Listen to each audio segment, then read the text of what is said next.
One molecule, three potential destinies. That is the cliffhanger we are starting with today. Welcome back to the deep dive. It really does sound like the tagline for a summer blockbuster, doesn't it? It does, but we're not talking about a superhero. We're talking about something much smaller, but arguably much more powerful in the daily operation of your life. We are talking about glucose. Yes. And specifically, the incredibly complex decision-making that happens the moment a single molecule of sugar enters one of your cells. It is a decision-making process. I think that is the perfect way to frame it. You often see these metabolic maps, those huge posters in med school hallways with all the arrows, and it just looks like a train schedule. Right, like the trains just run on time. Yeah. But it's not a train schedule, it's a strategy room. A strategy room. I love that. And today we are going to be the flies on the wall in that strategy room, looking at glycolysis, gluconeogenesis, and the pentose phosphate pathway. The big three, the absolute core of carbohydrate metabolism. Exactly. And just to set the stage for you, we are pulling this metabolic logic primarily from two absolute titans of the textbook world. We have Leininger's Principles of Biochemistry, which is just the Bible for the systems view, the chemical logic behind why things happen. Right. Leininger gives us the how and the why at that deep molecular level. And we're balancing that with Harper's Illustrated Biochemistry. Which is fantastic for the clinical side, the physiology, the disease states, what happens when this entire system breaks perspective. Yeah. Which is crucial because, as we're going to see, you really can't understand something like diabetes or metabolic syndrome unless you understand the machinery we're about to discuss. Not in a meaningful way, no. So I do want to make a disclaimer right up front. We are synthesizing a lot of very dense material here. We are interpreting it. If you're a medical student using this to study, please open the books, read the chapters. Absolutely. Think of this as your conceptual map, not a replacement for the territory itself. Reading is essential. Our job here is to help you see the pattern so that when you do read the text, it all clicks into place. Exactly, to see the strategy. So let's go to that crossroads. We have a glucose molecule. It's just right from the bloodstream. It crosses the cell membrane. What is the central dilemma it faces? The dilemma is all about context. Glucose is not just fuel. It's a traveler standing at a fork in the road, and there are three very, very different paths it can take depending on what the body needs at that exact microsecond. Okay, let's outline those three narratives before we dive deep into each one. All right, narrative one is glycolysis. I call this one the sprint. This is the rapid, almost frantic breakdown of glucose to generate energy immediately. Okay, the sprint, fast energy. Think of it as burning the furniture to keep the house warm. It's not efficient, but it's now. Immediate gratification. Got it. What's narrative two? Narrative two is gluconeogenesis. This is the investment. It's the complete opposite of the sprint. This is the body spending precious energy to build glucose from scratch, usually to secure a supply for the brain when things are scarce. So burning it versus building it. And the third option? The third is the pentose phosphate pathway. And let's call this one the architect. This path isn't really about energy at all, not ATP anyway. It's a side door where glucose is diverted to create building materials for DNA and to manufacture defense systems against oxidative stress. The sprint, the investment, and the architect. I really like that framework. It turns what could be a dry list of enzymes into a character study. It really is. It's all about the needs of the character, which is the cell in that moment. But before we get to the pathways, let's talk about the protagonist here. Glucose itself. Why is it the VIP? I mean, we eat fat, we eat protein. Why is blood sugar the metric everyone, from doctors to athletes, obsesses over? It comes down to two main things. Incredibly rich potential energy and just amazing versatility. Leininger makes a point to calculate the standard free energy change for the complete oxidation of glucose. It's minus 2,840 kilojoules per mole. Negative 2,840. Okay, for those of us who haven't done thermodynamics in a while, what does that number actually mean? It means it packs a massive punch. Glucose is like a compressed spring. It is just vibrating with potential energy stored in its carbon bonds. When the cell systematically snaps those bonds, it releases a tremendous amount of free energy that can be captured to do work. But you also said it's versatile. It's not just a battery. Right. It's also a precursor. The carbon skeleton of glucose, that chain of 6 carbons holding it together, it's like a universal Lego set. You can break it down for energy, sure, but you can also take those pieces and rearrange them to build amino acids, fatty acids, and even the nucleotides for your DNA. So it's the Swiss Army knife of metabolic molecules. Exactly. But there is one very specific, very demanding client in the body that requires this Swiss Army knife more than anyone else. And that would be the brain. The brain, the VIP client. The brain is incredibly picky. While your muscles are perfectly happy to burn fat or ketones for energy, the brain is almost completely reliant on glucose. It chews through about 120 grams of glucose every single day. 120 grams. Put that in context for me. Is that a lot for the whole body? It's huge. That is more than half of the body's entire glycogen store, all the sugar you have stored away, just to keep the lights on in your brain for 24 hours. If that supply line gets cut, you have minutes, literally minutes, before things start to shut down. That sets the stakes incredibly high. But then Harper mentions another cell type that's somehow even more dependent than the brain, the red blood cell. Ah, the erythrocyte. Yes. This is one of my favorite little details in all of biology. It's a beautiful example of form-following function. Walk us through this because it seems like a total paradox. It is a paradox. So what's the primary job of a red blood cell? It's a delivery truck for oxygen, right? It picks up oxygen in the lungs and drives it out to your tissues. Right. Okay, so to be the most efficient delivery truck possible, the red blood cell needs maximum cargo space for hemoglobin, the protein that carries oxygen. So during its development, it literally ejects its own organelles. It throws out its nucleus. And crucially for our story, it throws out its mitochondria. Wait, it gets rid of its mitochondria? That's the powerhouse of the cell. That's the one thing everyone remembers from high school biology. That's the one. The mitochondria is where we use oxygen to burn fuel with incredible efficiency. But the red blood cell got rid of them. So it can't use oxygen to make energy. It cannot. And think about the logic there for a second. If the delivery truck started consuming the cargo, if the red blood cell used the very oxygen it was carrying to power itself, it would be a terrible delivery truck. It would eat the profits before it got to the destination. That is clever design. It prevents the courier from stealing the package. Precisely. But it leaves the red blood cell in a very vulnerable position. Because it lacks mitochondria, it is completely and utterly reliant on anaerobic glycolysis. It can only run the sprint. It can never do the high-efficiency oxygen-based burn. So if glycolysis fails for some reason. If glycolysis fails, the red blood cell has no backup generator, no plan B. It just dies. And if your red blood cells start dying en masse, you get massive hemolysis, and the whole organism collapses very quickly. Wow. So the stakes are the brain starves and the blood dies. Correct. That is why glucose metabolism is so tightly regulated. Okay, with that level of urgency firmly established, let's look at the first narrative. Section 2, glycolysis, the descent. The descent, I like that. The word itself comes from the Greek glykes for sweet and lysis for splitting. We are literally splitting the sweet. Now, we're going to avoid just reading a list of 10 enzymes here. That's what the textbook is for. We want to understand the strategy, the phases. And it starts with a really counterintuitive move. To get energy out, the cell first has to put energy in. Yes. Phase 1, the preparatory phase, or as I like to think of it, the investment phase. The logic here is straight out of Wall Street. You have to spend money to make money. The cell actually burns 2 molecules of ATP right at the start of the pathway. Let's just pause on ATP, adenosine triphosphate. This is the energy currency of the cell. Think of ATP as a fully charged battery. The cell takes 2 of these fully charged batteries and drains them just to get this process started. Why? What is the cell buying with that initial investment? It's buying control and commitment. Step 1 is absolutely critical. It involves an enzyme called hexokinase. Kinase. That's a word we see all the time in biochemistry. What does a kinase do? A kinase is just an enzyme that moves a phosphate group, usually from ATP, onto something else. It's a mover. It phosphorylates things. Okay, so hexokinase moves a phosphate onto glucose. Right. Glucose enters the cell, and bam, immediately hexokinase grabs it and attaches a phosphate group. It turns glucose into glucose 6-phosphate. And Leninger specifically describes this as a trap. It is a trap, a brilliant one. See, the glucose transporters, the doors in the cell membrane that let glucose in, they're basically revolving doors.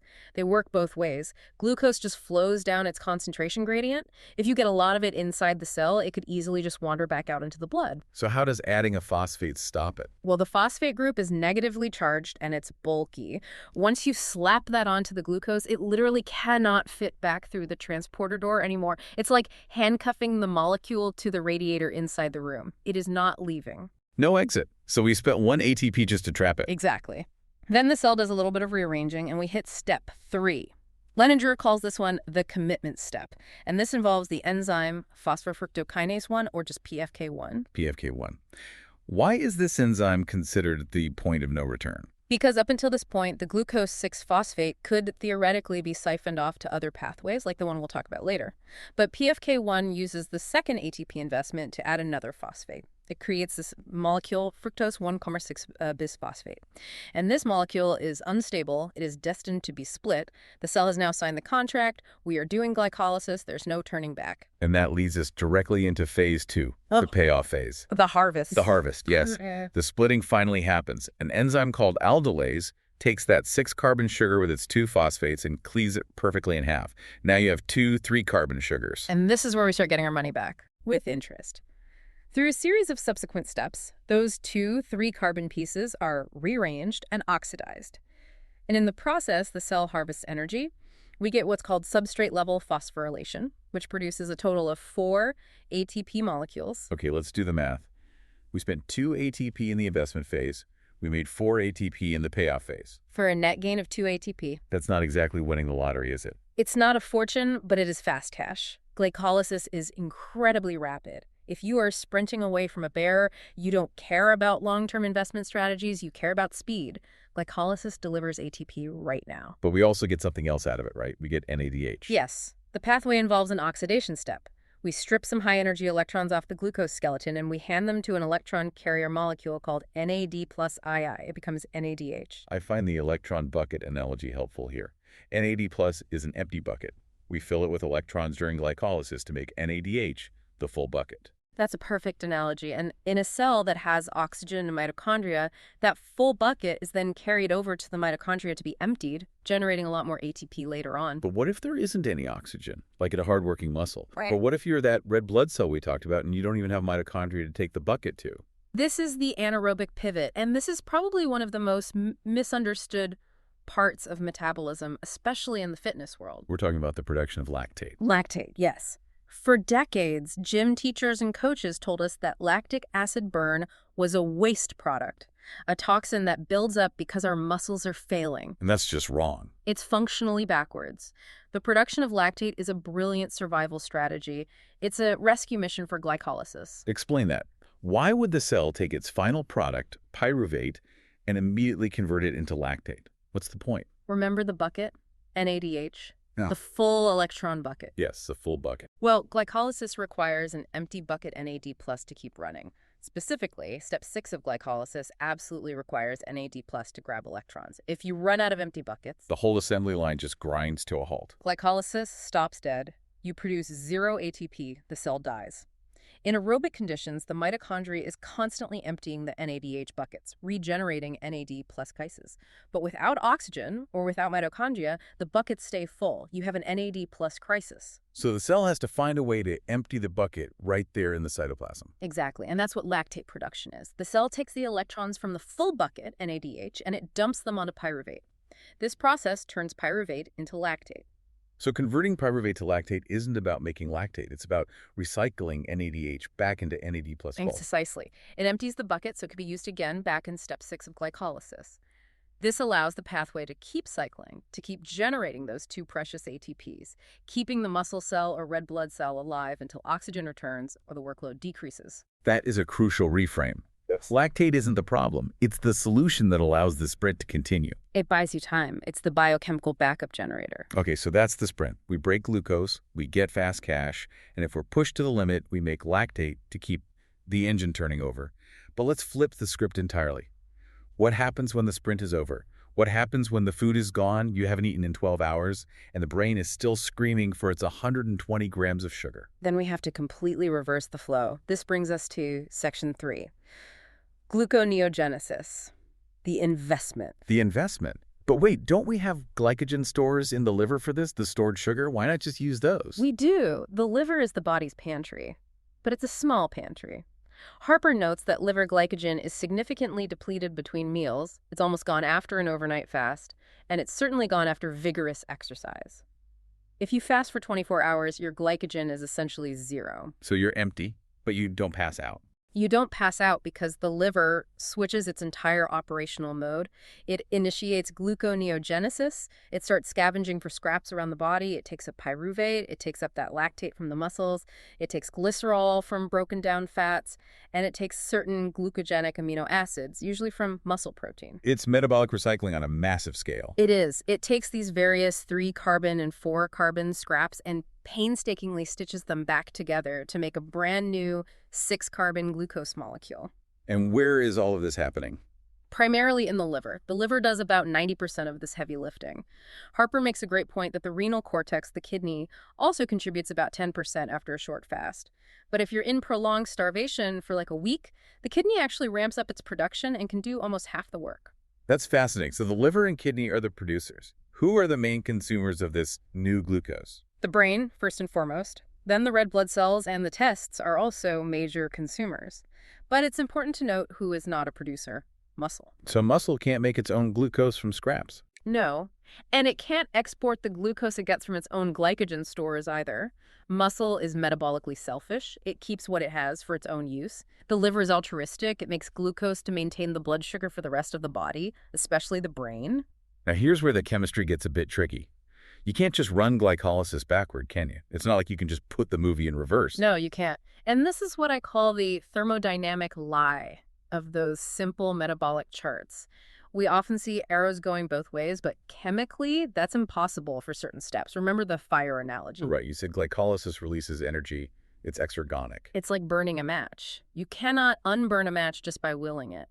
The 3 steps in glycolysis where we burned ATP, the hexokinase step, the PFK1 step, and the final pyruvate kinase step, those are energetically irreversible. They're like huge energetic cliffs. You can't just climb back up them the same way you came down. So how does the cell get back up to glucose if it can't climb the cliffs? It builds bypasses. The cell has evolved an entirely separate set of enzymes that function as detours around those 3 one-way streets. Let's look at the first bypass. This is getting from the bottom, from pyruvate back up to PIC. This is the hardest part. In glycolysis, the step from PIP to pyruvate releases a massive amount of energy. So to go back, you need a huge energetic shove. The cell uses a clever 2-step detour that actually involves the mitochondria. So it has to go into the mitochondria and then come back out. Yes. It uses an enzyme called pyruvate carboxylase to turn pyruvate into a molecule called oxaloacetate, and this happens inside the mitochondria. Then another enzyme, PP carboxykinase, turns that oxaloacetate into PEEP. It's like taking a long tunnel that goes under the mountain because you can't possibly climb over the cliff face. That's a very complicated maneuver just to get over the first hump. It is. And then we move up the chain, basically running glycolysis in reverse until we hit the next cliff, which is the PFK1 step. This is bypass 2. So we can't use PFK1 in reverse? Yep. So we use a different enzyme called fructose 1-26 bisphosphatase 1. A phosphatase, what does that do? A phosphatase is the opposite of a kinase. A kinase puts phosphates on. A phosphatase is like a pair of molecular scissors. It just snips the phosphate off. It doesn't regenerate ATP or anything. It just cuts the bond and releases the phosphate into the cell to get the molecule back to its previous state. Okay, and that gets us past the second cliff, and then finally the exit strategy, bypass 3. Right. We're now back at glucose 6-phosphate. Remember, that's the trapped form that hexokinase made. To let the glucose out of the liver cell and into the blood, the liver uses a special enzyme called glucose 6-phosphatase. This removes the molecular handcuff. Exactly. It removes that last phosphate group. Now it's just plain glucose again. And that plain glucose can slip right through the transporter, enter the blood, and travel up to feed the hungry brain. And Harper points out a really critical clinical detail here. Muscle tissue lacks this specific enzyme, glucose 6-phosphatase.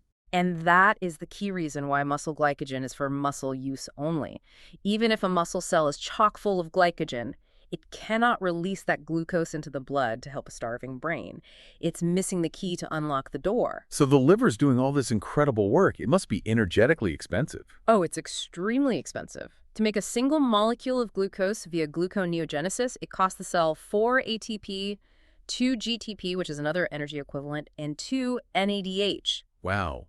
Glycolysis only netted us 2 ATP. So it costs the equivalent of 6 ATP to build something that you only get 2 ATP from breaking down. It's a terrible business proposition if you're only looking at the energy balance sheet. You spend 6 to get something that's only worth 2. So why on earth does the body do it? Because the currency isn't just ATP, it's survival. If the brain dies from lack of glucose, the amount of ATP in the liver is completely irrelevant. So the liver spends its own energy, and it often gets that energy from burning fatty acids to keep the brain alive. That is true metabolic altruism.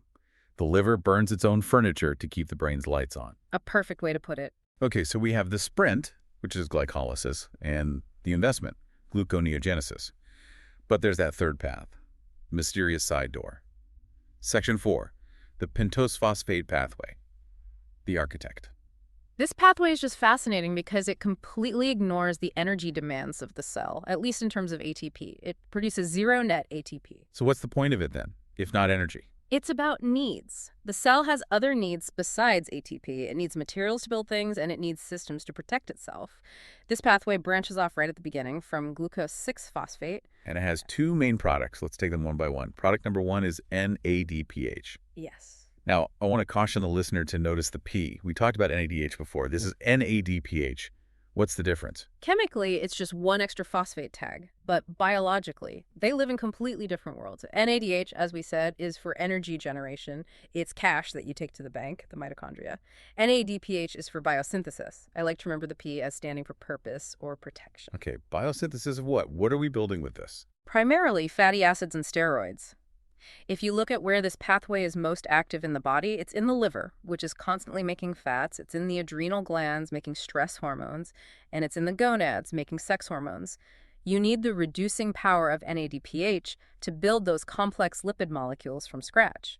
But you also mentioned protection, defense. Yes. And this is arguably its most critical minute-to-minute function, especially in cells like red blood cells. NADPH is the battery charger for the cell's main antioxidant system, specifically a molecule called glutathione. I see glutathione on supplement shelves all the time. What does it actually do inside the cell? Think of glutathione as the cell's bomb squad. Your cells, just by living and breathing, are constantly under attack from reactive oxygen species, things like hydrogen peroxide and superoxide radicals. These are nasty metabolic byproducts that can rust your DNA and shred your cell membranes. Glutathione neutralizes them. It finds these molecular grenades and jumps on them. But once it jumps on the grenade, that glutathione molecule is used up, right? Exactly. It becomes oxidized. To reset the trap to make it useful again, you need to recharge it. You need to reduce it. And NADPH provides the electrons to recharge glutathione to make it ready to defuse the next bomb. So without a steady supply of NADPH, the cell's antioxidant shield goes down. The shield goes down, and oxidative stress can literally eat the cell alive from the inside out. Okay, that's product 1. What's product 2 from the architect's pathway? Ribose 5-phosphate. This is a 5-carbon sugar, and it is the literal backbone of RNA and DNA. It's the R in RNA and the D in DNA once it's modified. So the architect provides the blueprints, the ribose, and the tools and protection, the NADPH. That's a perfect analogy. And you can see why rapidly dividing cells, think about bone marrow making new blood cells or tumors or any growing tissue, they rely incredibly heavily on this pathway because they are constantly copying their DNA. Now, I want to bring in this incredible story from Leninger that connects this pathway all the way back to ancient Greece, the Pythagorean prohibition. This is one of the great medical detective stories. Pythagoras, the math genius, famously had a rule for his followers. You are forbidden from eating fava beans. No fava bean, just a weird dietary quirk. Well, for centuries, people just thought it was a superstition. You know, maybe he thought beans contained the souls of the dead or something. But it turns out it was stunningly good, if accidental, medical advice for a specific subset of the population. We now know about a genetic condition called G6PD deficiency. G6PD? Glucose 6-phosphate dehydrogenase. That is the very first enzyme of the pentose phosphate pathway, the one that starts the whole process and makes NADPH. So if you have a defect, a deficiency, in this enzyme, you can't run the pathway We effectively. just can't produce enough NADPH, especially under stress. Now, most of the time, people with this genetic trait are perfectly fine, but fava beans contain a chemical called divicin. And divicin is a powerful oxidizing agent. It causes massive oxidative stress inside cells. Generates a storm of those reactive oxygen grenades you were talking about. Exactly. Now, if a normal person eats fava beans, their pentose phosphate pathway just ramps up production, makes a ton of NADPH, recharges all the glutathione, and easily neutralizes the threat. No problem. But if you have G6PD deficiency, you can't ramp up. Your shield fails. And who suffers the most? Let me guess, the red blood cells again. They get hit the hardest. Because they have no other way to make NADPH, they don't have a nucleus to make new enzymes on the fly, and they're constantly exposed to high levels of oxygen. The oxidative stress just shreds their membranes, the cells burst, you get acute hemolytic anemia. It can be fatal. So Pythagoras was right. For some people, eating fava beans could literally kill you. But that raises the evolutionary question. This seems like a terrible genetic defect. Why hasn't natural selection weeded it out? It affects something like 400 million people worldwide. It's the exact same logic as sickle cell anemia. It provides a powerful defense against malaria. How does it do that? The malaria parasite, Plasmodium, infects and reproduces inside red blood cells. It needs that host cell to be stable and healthy to complete its life cycle, but red blood cells with G6PD deficiency are already a little bit fragile. They have a higher baseline level of oxidative stress. So it's a hostile environment for the parasite. Precisely. The parasite struggles to reproduce effectively, so a genetic defect that makes you vulnerable to a specific chemical in fava beans actually saves you from dying of one of humanity's deadliest infectious diseases. An evolutionary trade-off. That is absolutely amazing. Okay, let's zoom back out to the system level. We've got our three paths: burn it, build it, or use it for parts. But a cell isn't a chaotic mess. It doesn't try to do all three at once. It has to decide. Yeah. This brings us to section 5, regulation, the strategy room. The first rule of the strategy room is don't multitask if the tasks directly conflict. You cannot and must not run glycolysis and gluconeogenesis at full speed at the same time. Why not? I mean, what would happen if the liver just tried to burn sugar and make sugar simultaneously? You'd create what's called a futile cycle. Imagine one enzyme uses ATP to put a phosphate on a molecule, and another enzyme immediately snips it off, on, off, on, off. You would achieve nothing chemically, the molecule would just cycle back and forth, but you would burn through ATP, releasing it as pure heat with every single cycle. You just run down your battery and overheat the engine for no reason? Exactly. So the cell needs what we call reciprocal regulation. When one pathway is on the other must be O off F. So how does the cell know which switch to flip? What are the signals? The signals come from two main places, from inside the cell and from outside the cell. Okay, let's start with the signals from inside the cell. It's about the cell's energy status, right? Right. This is called allosteric regulation. It's like a simple thermostat. Oh. If the cell is full of ATP, if it's rich in energy, the ATP molecules themselves will physically bind to some of the key glycolysis enzymes and change their shape, slowing them down. It's a direct signal that says, whoa, we're full, stop burning fuel. And the opposite? The opposite is a molecule called AMP, adenosine monophosphate. If ATP is low, you have high levels of AMP. And AMP is a screaming signal of low energy. It shouts, battery dead, sprint, sprint! And it binds to and speeds up glycolysis. It's pretty intuitive. Simple supply and demand. But the signals from outside the cell, the hormones, that's where the strategy gets really sophisticated. This brings us to the master switch, a single crucial signaling molecule called fructose 2.6 bisphosphate. Okay, careful with the numbers there. We talked about fructose 1.6 bisphosphate before in the glycolysis pathway. Yeah. This is fructose 2.6 bisphosphate. Correct. And this is a vital distinction. Fructose 2.6 BPP is not a fuel intermediate. It doesn't get burned or built with. It is a pure signal. It's a messenger molecule whose only job is to communicate. And what's the message? What does it say? In a nutshell, it says go. Fructose 2.6 BP is the single most potent activator of PFK1, the commitment step of glycolysis. And at the same time, it is the single most potent inhibitor of FB-PACE1, the bypass enzyme for gluconeogenesis. So it's a 2-for-1 deal. It's a perfectly designed reciprocal switch. Think of it like a volume knob. High levels of fructose 2-6 BP mean glycolysis is cranked to 11 and gluconeogenesis is muted. Low levels mean glycolysis is muted and gluconeogenesis is loud. And who is turning that knob? The big pancreatic hormones, insulin and glucagon. Okay, let's trace that line of command.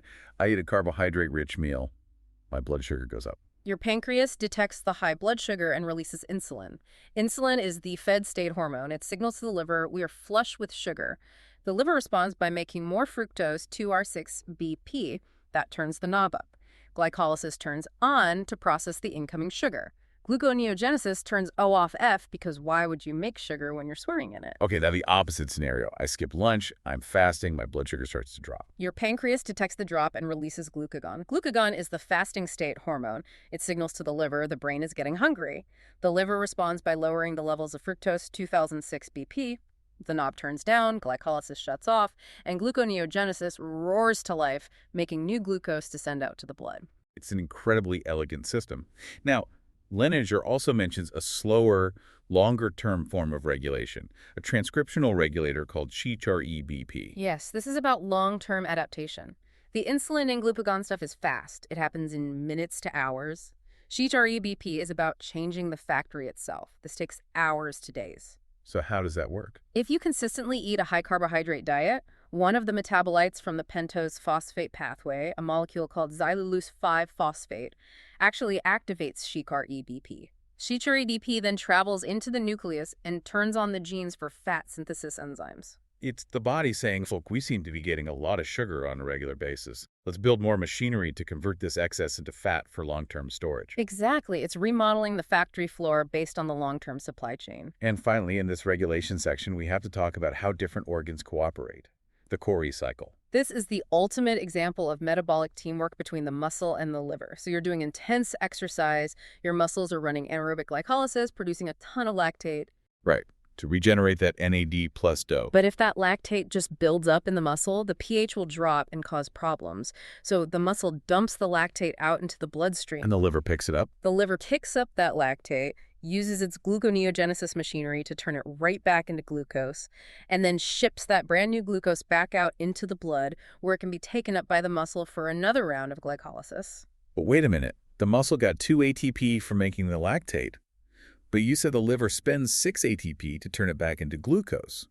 The body is losing a net 4 ATP on every single loop of this cycle. It is, but that's the genius of it. The liver is paying the energetic cost for the muscle's exertion. It is shifting the metabolic burden from the acutely stressed organ, the sprinting muscle, to the large, robust, well-fed organ, the liver. It allows the muscle to keep functioning far beyond its own independent limits. That is beautiful system design. But as with all complex and beautiful systems, it can break. Which brings us to Section 6, clinical relevance, when the strategy fails. And the big one, the one that affects hundreds of millions of people, is diabetes mellitus. Harper describes the metabolic state in diabetes as a paradoxical state of starvation in the midst of plenty. It's the perfect description. In type 1 diabetes, you have no insulin. In type 2, your cells have become resistant to insulin's signal.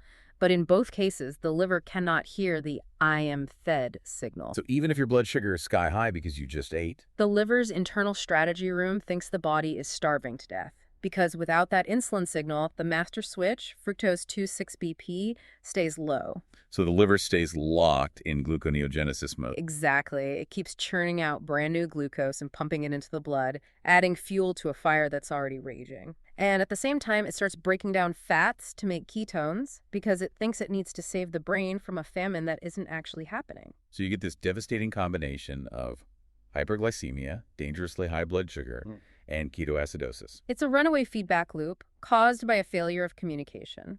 And what happens to all that excess sugar in the blood? Harper talks about the renal threshold. Right. The kidney acts as a dam. It filters all the glucose out of your blood, but then it works very hard to reabsorb all of it back in. But that reabsorption machinery has a maximum capacity. It's around 10 millimoles per liter of blood glucose. And if the blood sugar goes higher than that? The dam breaks. The reabsorption pumps are overwhelmed and glucose starts spilling out into the urine. This is called glucosuria. And glucose is osmotically active. Wherever it goes, it drags water with it. Osmotic diuresis. Which leads to massive fluid loss, dehydration, and intense thirst. That's why frequent urination and thirst are the classic first signs of diabetes. You are literally peeing away your energy and your body's water. Now, on the flip side of that, we have hypoglycemia, low blood sugar. There's a specific type mentioned in the text that's related to alcohol consumption. Yes, the drinking on an empty stomach crash. This is a classic board exam question, and for good reason. What's the biochemistry behind that? Why does it happen? Okay, here's the logic. To metabolize alcohol, the liver uses an enzyme called alcohol dehydrogenase. This chemical reaction consumes a huge amount of NAD+ and converts it to NADH. Wait, we need NAD+ for gluconeogenesis, don't we? We do, critically. One of the first steps in using lactate as a fuel for gluconeogenesis is converting it back to pyruvate, and that step requires NAD+ biodium. So if you drink too much alcohol, especially without food, your liver uses up all its available cytosolic NAD plus just trying to process the ethanol. So if you've been fasting, your glycogen stores are already gone, and you are relying entirely on gluconeogenesis to keep your brain fed. And then you drink.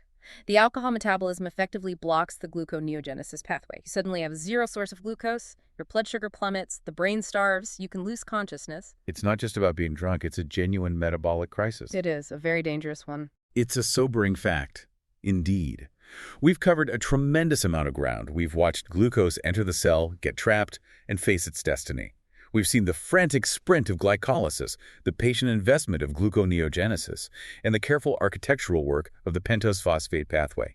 And, crucially, we've seen how they are all regulated. It's not random, it's a conversation. That's the metaphor I really want to end on, a conversation. Yes, because these metabolic pathways aren't just fixed train tracks. They are dynamic. They are a constant dialogue between your past actions, what did I just eat, your present state, am I running from a bear right now, and your future risk, do I need to build new DNA to divide? And the words in this conversation are these molecules we've been talking about. Insulin, glucagon, ATP, AMP, fructose, 2-6, bisphosphate.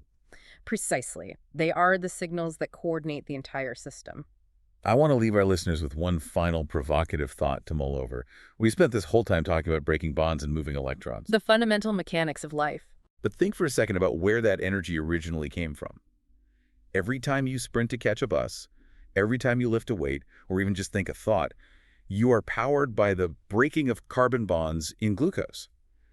Those carbon bonds were assembled by a plant somewhere on Earth using the energy of sunlight. We are, in a very literal and direct sense, running on solar power. Solar power, which is then managed by this incredible biochemical strategy room inside our cells, a strategy that has been refined and optimized over billions of years of evolution. It's incredibly humbling when you think about it that way. So the next time you eat a meal, don't just see it as calories. Think of it as sending a flood of information, a wave of signals that is going to actively reshape your cellular architecture and strategy for the next several hours. It definitely changes the way you look at a plate of pasta, doesn't it? It certainly does. Thanks for diving deep with us today. My pleasure. It was a lot of fun. Let's see you on the next deep dive. Keep learning.